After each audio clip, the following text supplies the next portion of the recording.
Finanzas desde cero, un podcast en español de Franklin Templeton, México. Bienvenidos a Finanzas desde cero, un podcast en español de Franklin Templeton, México. Mi nombre es Luis González, soy codirector de inversiones para la Oficina de México aquí en Franklin y me acompaña Alejandro Vargas, instructor de educación financiera de la Franklin Templeton Academy. Y hoy vamos a hablar de un tema relevante para poder después dar inicio a la conversación a otros temas que ya son más relevantes en términos de cartera y de inversión. Vamos a hablar de la estructura de capital. ¿Qué es eso? ¿Cómo se come? ¿No? Suena medio complejo, ¿no? Porque es importante saber qué es y cómo funciona la estructura de capital. Entonces, empezaré con esa pregunta. ¿Qué es la estructura de capital? Definiendo, si lo podemos poner en términos muy simples, diríamos que la estructura de capital es cómo están estructuradas las finanzas de una persona o de una entidad, sea una compañía o un emisor, y enfocándonos un poquito más en dos componentes específicos, aquellas cosas que son propiedad de la empresa y que le generan algún tipo de valor, y aquellos compromisos u obligaciones financieras que tiene que estar atendiendo la empresa de manera constante, ¿no? Una vez que identificamos estos dos componentes, la diferencia entre ambos pudiera considerarse como el patrimonio que tiene la empresa o aquello que realmente es suyo. En términos contables, digamos, es cuando hablamos del balance general de una empresa que también funciona para una persona, Sí, ¿no? sí. Que del lado izquierdo tienes todos los activos, que no necesariamente todos los activos te pertenecen, sobre todo si son activos que son comprados con pasivos, es decir, con deudas, Sí. ¿no? En un ejemplo muy claro, muy básico es comprar una casa con un crédito hipotecario, ¿no? O sea, mientras no termines de pagar el crédito hipotecario, esa casa no es tuya, ¿no? Y tan no es tuya que en el momento en que dejes de pagar, el banco puede ir y quitártela, Sí. ¿no? Entonces, tienes los activos, tienes los pasivos, que son las cosas que debes, y la diferencia entre esas dos pues, es lo que realmente tienes de capital, o es decir, tu patrimonio, ¿no? Tanto a nivel personal como en las empresas, Correcto. ¿no? Entonces, puedes tener empresas, ¿no? Por ejemplo, aquí en México hay una paraestatal muy famosa, en donde los pasivos superan por mucho a los activos. Entonces, ¿cuál es el capital de esa empresa? Pues es un capital negativo, ¿no? Entonces, también puedes tener capitales negativos cuando tus pasivos exceden por mucho a tus activos, ¿no? Oye, y hablando de este tema, la pregunta obligada para las personas que nos escuchan es, ¿cómo es que esta estructura de capital pudiera convertirse en un insumo para que yo tome una decisión de inversión? Claro, o sea, al final del día, pues tienes que ver dónde estás parado, ¿no? Si de repente, o sea, la deuda no es mala, pero si ya tienes demasiada, ¿no? Y ahí es donde hay que ver qué tanto de tu ingreso está comprometido, ¿no? El capítulo pasado, por ejemplo, hablábamos del PIB, Ujú. ¿no? Y es por eso que muchas veces cuando hablamos del endeudamiento de un país, no hablamos de cuánto debe en dólares, sino más bien cuánto debe en relación a su PIB, ¿no? Lo mismo puede suceder para una persona. ¿Cuánto debes en relación a tu ingreso, ya sea mensual o anual? Oye, ¿sabes qué? Yo ingreso 10,000 pesos, pero esos 10,000 pesos, 8,000 se me van a pagar deuda, pues tienes un problema, Sí, ¿no? sí. Oye, pero de esos 10,000 pesos solamente 500 me van a pagar deuda, pues igual y tienes oportunidad de generar más deuda para adquirir más activos, ¿no? Perfecto. Entonces, a nivel individual, entender la estructura de capital nos permite tener un orden en nuestras finanzas para entonces poder fomentar ese hábito del ahorro de la inversión. En términos de decisiones de inversión, hay que observar cómo está conformada la estructura de capital de una empresa para determinar si es una buena decisión de inversión o no. Correcto. Exacto, exacto. Sí, no, al final del día y va a depender en qué, o sea, en qué quieres invertir en esa empresa, ¿no? Una empresa puede emitir acciones, ¿no? Y al emitir acciones, pues lo que te va a dar la empresa es una parte proporcional de la De empresa, la propiedad. ¿no? De la propiedad de la empresa, o puede emitir deuda y ahí no eres dueño de la empresa, pero sí eres acreedor a los flujos que genera esa empresa. eh, y entonces, bueno, tienes que ver en dónde quieres invertir, ¿no? Si es una empresa que de repente sus pronósticos de rentabilidad no son buenos, pero genera mucho efectivo, Entonces dices, ok, igual como inversionista en la acción de esa empresa, pues no me interesa. Me interesa más estar en la parte del endeudamiento. ¿Por qué? Porque generan suficiente flujo para cubrir sus deudas y la verdad es que me da medio igual si es rentable o no, ¿no? Yo lo que quiero es prestarle dinero y que me regrese mi dinero más el interés que acordamos. Si al final del día la empresa no es rentable o no es tan rentable como esperaba, pues a mí como tenedor de su renta fija o de su deuda, pues me da igual. Correcto. Entonces, regresando un poquito a lo que vimos en el capítulo anterior, de esa toma de decisiones o de cómo asignamos los recursos limitados. Cuando hablamos de estructura de capital, estamos hablando de cómo la empresa toma decisiones sobre esos recursos financieros para poder, sea financiar sus operaciones, expandirlas, abrir nuevos mercados, etcétera, etcétera, ¿no? Y entonces podemos identificar que una empresa pudiera tener varias fases durante su desarrollo, ¿sí? Cuando la empresa apenas comienza, va a requerir un cierto tipo de financiamiento, ¿sí? Que va a ser diferente a cuando la empresa ya está en una etapa de maduración, que va a ser diferente que cuando la empresa ya está en una fase de consolidación, ¿no? Exacto. Sí, o sea, al final del día, justo la estructura de capital va a depender de en qué etapa está la empresa, ¿no? Si es una empresa que va empezando, Ujú. pues probablemente nadie le preste lana, Sí, sí, sí. Es ¿no? más capital de los propietarios, ¿no? De los Exacto. emprendedores. Es como si de repente a tu hija de 5 años le das un préstamo de 1,000,000 pesos. No te lo va a pagar de regreso, Sí, ¿no? sí, sí.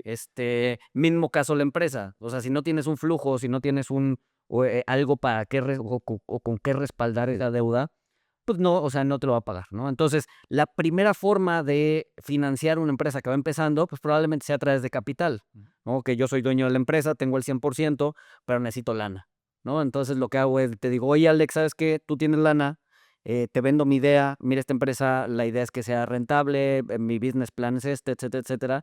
¿Qué te parece si te doy el 20% de mi empresa a cambio de que tú le inyectes dinero? Y tú dices, ah, sí, claro que sí, ¿no? Inyectamos dinero y empezamos a trabajar. Y conforme vamos trabajando, vamos generando flujo, vamos generando reputación, vamos generando lo que sea, y entonces ya voy accediendo a otro tipo de financiamientos. Financiamiento, sí. Probablemente financiamientos caros al inicio, probablemente ya cuando sea grande, financiamientos más baratos, y ya me puedo empezar a endeudar a ser productivo, ¿no? O sea, justo la idea de una empresa, lo más barato para generar dinero o lo más barato para financiarse, pues es a través de sus propios flujos, ¿no? Tú generas flujos y esos flujos los reinviertes a la empresa y listo. Eso es lo más barato que hay. Ok. Lo segundo más barato es es la deuda, Ok. ¿no? ¿Por qué? Porque pagas un interés sobre esa deuda. Si creces, esa deuda se va diluyendo respecto a tu tamaño. No es lo mismo que hoy pidas prestado 10 millones cuando tu empresa vale 20, a que pidas prestado en 10 años, y esa empresa vaya creciendo 30, 40, 50, en 10 años valga 1,000,000,000, pues esos 20 millones que pediste prestado, esos 10 millones que pediste prestado, pues ya prácticamente no valen nada, ¿no? Como porcentaje. Entonces, esto es una forma barata de pedir, de financiarte. Y la forma más cara, pues es el equity, ¿no? Es dar propiedad o ceder propiedad a otra persona. ¿Por qué? Porque si al final del día tú cediste 20% de tu capital o 20% de lo que vale tu empresa y tu empresa crece, pues ese porcentaje no se va a diluir. Sí, Al final se del día, mantienen exactamente igual. Sí. mi socio va a ser dueño del 20% de la empresa que vale 10 millones o de la empresa que vale 1,000,000,000, Sí. ¿no? Entonces es importantísimo saber en qué fase se encuentra la empresa para saber qué tipo de financiamiento pudiera estar o pudiera ser el más idóneo para la etapa en la que se encuentra, ¿no? Y hablamos entonces de la diferencia entre deuda y acciones en el sentido de que una es un poquito más cara que la otra porque cedes una parte proporcional de lo que sería tu empresa, ¿no? Correcto. ¿Qué pasa si la empresa quiebra, no? Ujú. Tenemos ya estas fuentes de financiamiento, ya emití deuda, a lo mejor emití acciones. ¿Qué pasa si la empresa quiebra? ¿Cómo se saldan estas obligaciones? Claro. A ver, dependiendo de dónde estás invertido, ¿no? O sea, si tú eres un accionista común, eres dueño de la empresa, si la empresa quiebra, pues quiebras con la empresa, sí, ¿no? Es decir, no, o sea, al final del día, pues primero tienes que pagar una serie de obligaciones y si queda algo después de pagar esa serie de obligaciones, entonces te tocará tu parte proporcional. Pero si no queda nada, no queda nada, Ujú. ¿no? Y ese es como el mayor riesgo que puedes tener al invertir en una empresa, al invertir en su equity, en sus acciones. Luego tienes la renta fija. O sea, la renta fija, tú no eres dueño de la empresa, entonces digamos que estás en la fila para cobrar, estás más arriba. Ujú. ¿Por qué? Porque eres un prestador de servicios de la empresa, eres un prestador de servicios financieros, le estás prestando y no a la empresa.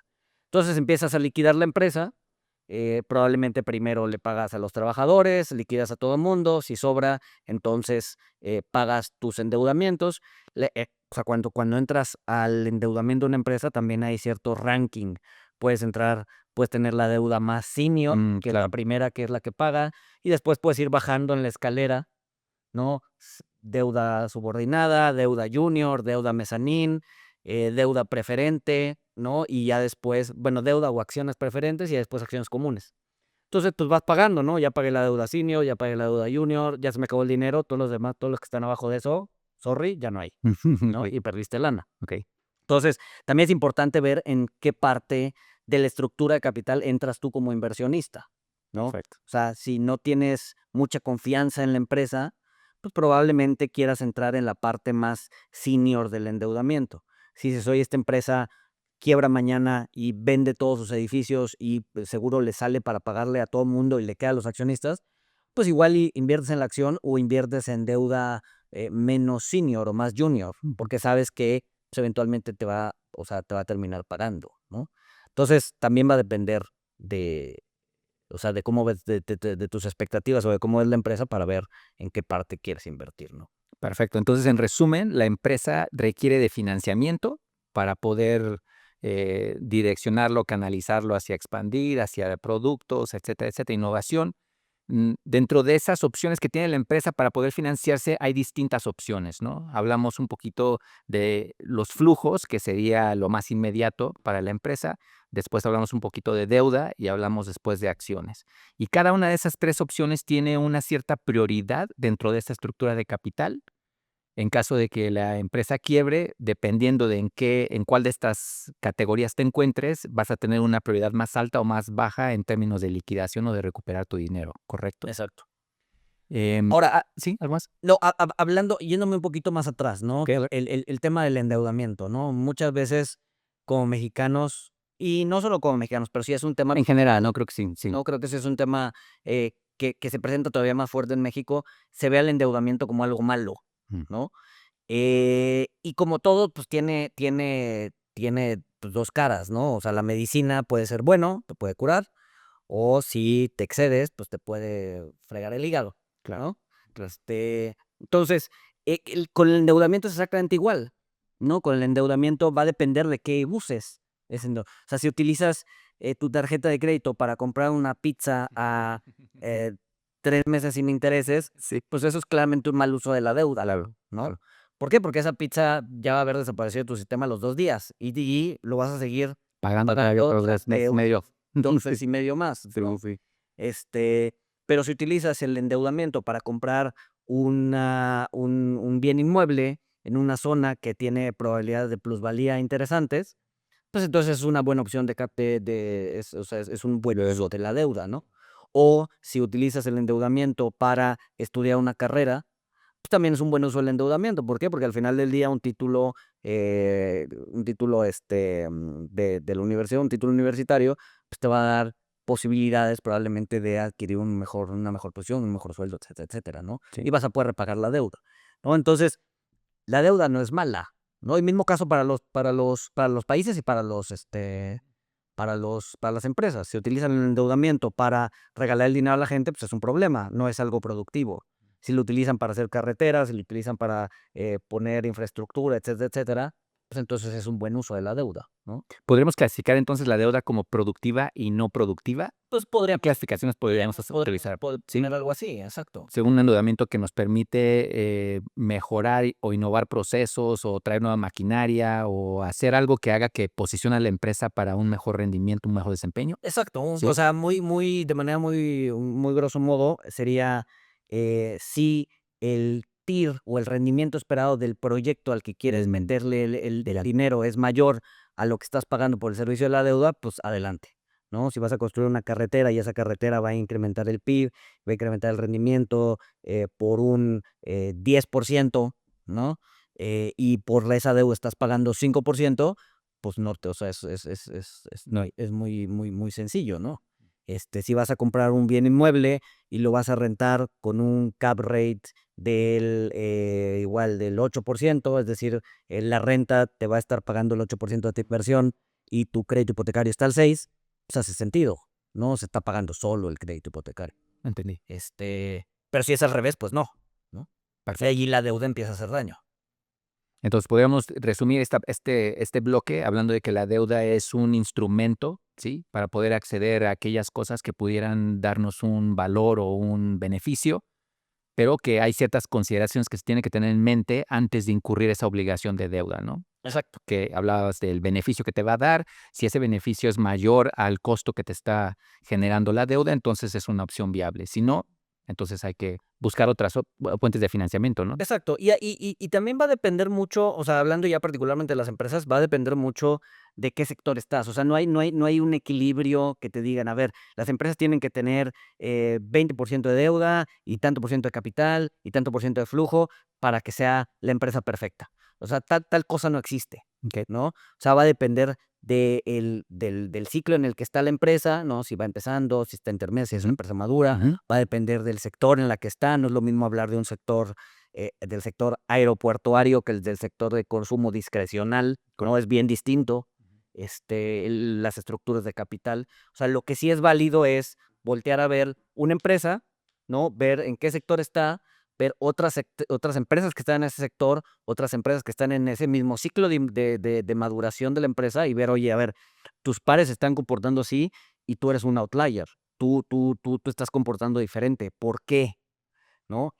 Ese análisis sí es válido, pero simplemente decir, la empresa está apalancada o tiene deuda por tanto por ciento, Mm. eso es malo, eso no es una conclusión correcta, ¿no? Tienes siempre que compararlo con otras cosas y ponerla en el contexto en la que se desenvuelve esa empresa, es decir, su lugar en el ciclo económico, su lugar en el ciclo El ciclo de crecimiento, ¿no? De la vida de la sí. empresa, Ujú. también en el ciclo Y justo iba a mencionar, porque en el podcast pasado estábamos hablando del ciclo económico y de cómo, dependiendo en qué fase del ciclo nos encontremos, las tasas de interés pudieran ser favorables o no.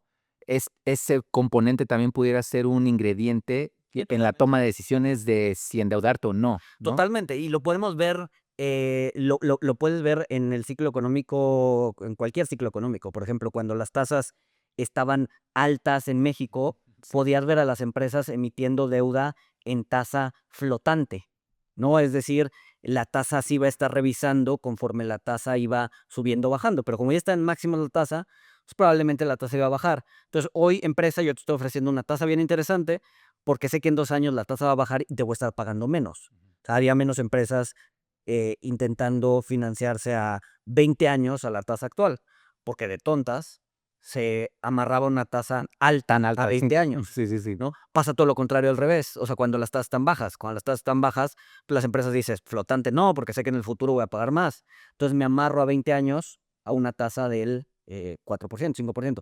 Que, a ver, el caso yo creo que más icónico es Austria, ¿no? Cuando las tasas durante el COVID en 2021 llegaron a estar en Europa a cero o negativo, Mm. Austria emitió un bono a 100 años a una tasa del 0.2%, 0.3%, ¿no? Durante 3 años está pagando 0.3%. Fue la mejor oportunidad de la vida. ¿Por qué? Porque es una tasa que es prácticamente cero, y la deuda no la vas a tener que pagar en 100 años. La inflación se va a comer esa deuda, ¿no? Entonces, pues sí va a depender de la parte del ciclo en el que estés, las preferencias de dónde te quieres colocar en términos de capital, ¿no? Como empresa. Y siempre entendiendo que todo este contenido lo podemos traer al aspecto individual de la persona, ¿no? Claro. También hablando de las decisiones que toman las empresas, se transfieren también a la parte personal. Hay que ver en qué fase te encuentras de tu propio ciclo económico, Exacto. ¿sí? Si estás apenas iniciando tu carrera profesional, estás acumulando bienes, o si ya estás en una fase de consolidación, que también lo vimos en uno de nuestros episodios pasados. Eso va a también determinar cuál pudiera ser la mejor fuente de financiamiento para alguna oportunidad que tengas, ¿no? Y el ciclo económico, o sea, Y el si ciclo te económico. compraste una casa cuando la tasa de Banxico estaba al 11,5, ¿no? Y tu tasa de hipotecas está al 12 o al 12,5, de repente si las 2 o 3 años después las tasas bajan al 6 y te pueden ofrecer un crédito hipotecario al 8, refinancia, ¿no? Es decir, aprovecha el ciclo económico a tu favor, ¿no? Para poder pagar menos intereses, ¿no? Eso que hacen las empresas también las pueden hacer las personas, ¿no? Perfecto. Pues entonces nada más para cerrar ya el capítulo, hablamos de lo que es la estructura de capital, ¿sí? De los activos o aquellos bienes que tiene la persona o la entidad contra aquellas obligaciones que tiene que estar atendiendo constantemente. La diferencia entre ambos, el patrimonio neto, ¿sí? Hablamos del endeudamiento y esa connotación negativa que existe del endeudamiento, pero que realmente es una herramienta que bajo condiciones específicas pudiera ser o la más idónea o no tanto, ¿no? Y de ahí hablamos un poquito de cómo está la estructura de capital en términos de la deuda de una empresa y las distintas fuentes de financiamiento, qué orden toman, ¿sí? En prioridad una vez que la empresa se encuentre en dificultades y tenga que liquidarse o tenga que eh, cumplir con sus obligaciones de alguna forma, ¿no? Exacto. Y que todo esto se puede transferir a la parte individual. La toma de decisiones de un individuo en términos financieros pudiera reflejar mucho de estos conceptos o ideologías que pudiera estar implementando la empresa. De acuerdo. ¿Algo más que quieras agregar para cerrar este capítulo? Pues no, digo, creo que ahorita tratamos por encimita el tema de estructura de capital. Y hablamos de acciones y deuda también, pero de términos muy superficiales, ¿no? Y los siguientes 2 episodios, lo que vamos a hacer es, justamente vamos a entrar en profundidad a la renta fija, pero desde el punto de vista ahora sí del inversionista. Y en el siguiente capítulo vamos a hablar de la renta variable o del equity o de las acciones desde el punto de vista del inversionista. ¿Cuándo vale la pena invertir? ¿Cuándo no? Etcétera, etcétera. Buenísimo. Entonces, si se dan cuenta, hemos estado ligando cómo se ve todo en un nivel macro, cómo se ve ya al nivel de la empresa, y ahora sí vamos a pasar a hablar de las dos clases principales de activos. No se pierdan el siguiente capítulo. Nos vemos en la próxima. Bye. Finanzas desde cero, un podcast en español de Franklin Templeton, México.